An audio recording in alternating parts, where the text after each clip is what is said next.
Hey everyone, it's me here, Kimmel, back here with another video, and today I've got something a little bit different for you. It was just the other day that my youngest son James said to me, "Dad, I think you should try making some videos where you talk about your failures." So yeah, here we are. I've got a failure to talk about, a big mistake that I made. I am telling you about this because I think there might be some value in it.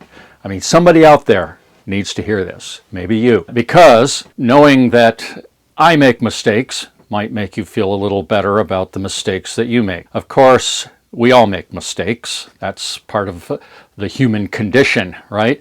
But the situation with me is that I seem to be making more mistakes than I've ever made in my life. And I am attributing this to my advancing age. I will be 67 in another month. I never used to mind getting another year older. Now it's concerning because, in part, I seem to be making a lot of mistakes. Some of them are expensive mistakes.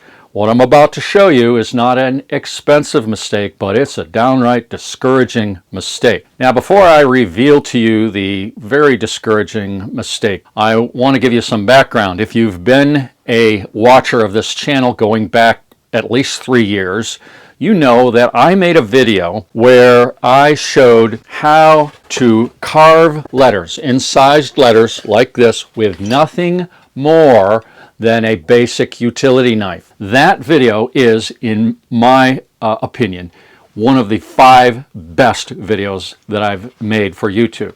In part, it's a good video because my son James helped me with the filming, and he doesn't have a lot of time. That's the only video that he helped me with, and it came out so good. And it shows you a great skill. You can carve letters with nothing more than a basic utility knife.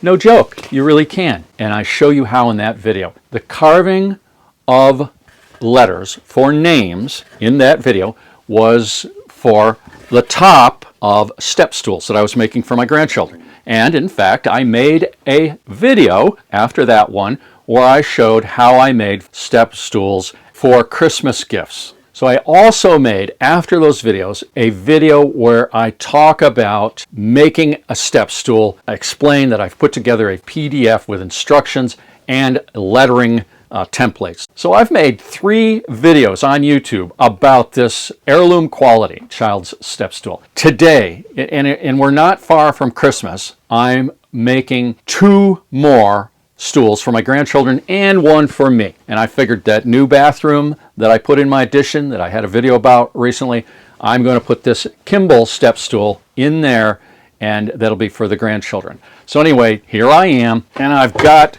my tops carved out. By the way, links to all those videos will be in the description. So anyway, I made all of these, and I have my bases. I started assembling my bases here. This is the one for the Kimball. Now, most of my, or I should say, all of the children's step stools that I've made thus far, I've made them all out of pine with a natural finish. I put the spar urethane on, or something akin to it. Makes it just a beautiful finished product. But I decided for this one I'm making for myself that I would do a milk paint finish. And then once the top is on, I would also hit the sides. I think that'll look pretty sharp, okay? But here's the mistake that I made, and it's so stupid. I got the base all together here, and I was going to put the Kimball on, and look at that. You see the problem? It's too small. It's too small.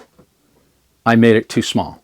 It should be like this much bigger. I put all that work and effort into carving the names in the top of the stool, and I made the top too small. And that kind of ruined my day. Didn't totally ruin it. I mean, it's happening with such frequency that I'm starting to get used to it, but it's so concerning. That's my mistake, all right? I hope you feel better. If you've been making mistakes, you're not the only one. Getting old is tough. So what I'm probably going to do here is make lemonade out of lemons, kind of, and rip off this excess wood and just put a decorative edge on that and have a nameplate. All right, I'm running my mouth, and I've said enough. Thank you very much for watching, and I'll see you in the next one. Bye-bye.